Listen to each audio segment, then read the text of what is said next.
السلام علیکم ورحمۃ اللہ وبرکاتہ۔ سوال ہے، اگر کوئی کسی کو ایسے عمل میں مبتلا دیکھتا ہے جس پہ شریعت نے حد رکھی ہوئی ہو، تو کیا اس پہ پردہ ڈالنا چاہیے یا اسے بیان کرنا چاہیے؟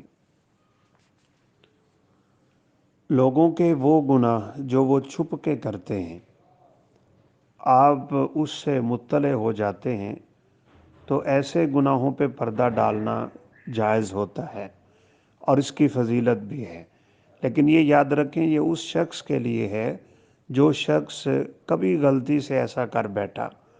اگر کوئی شخص مجرم ہے اور وہ ہمیشہ کے جرموں میں مبتلا رہتا ہے اور کھلم کھلا اللہ رب العزت کی نافرمانیاں کرتا ہے، یہ اس کے لیے نہیں ہے۔ اسی طرح یہ عمل اس کے لیے بھی نہیں ہے جو کھلم کھلا کرتا ہے۔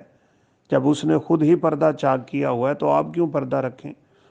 دوسری بات یہ ہے کہ ایسے افراد کے گناہوں پہ پردہ ڈالنے سے اگر انسان کو یہ خوف ہو کہ وہ اس گناہ میں مزید بڑھتے چلے جائیں گے، تو اصلاح کی غرض سے ان لوگوں کو بیان کرنا جو اس پہ یعنی حاکمیت رکھتے ہوں، اپنا فیصلہ نافذ کر سکتے ہوں، اسے سمجھا سکتے ہوں، اکیلے کو سزا دے دیں، لوگوں کے سامنے اس کو ذلیل نہ کریں، تو اس میں انشاءاللہ حرج کی بات نہیں ہے۔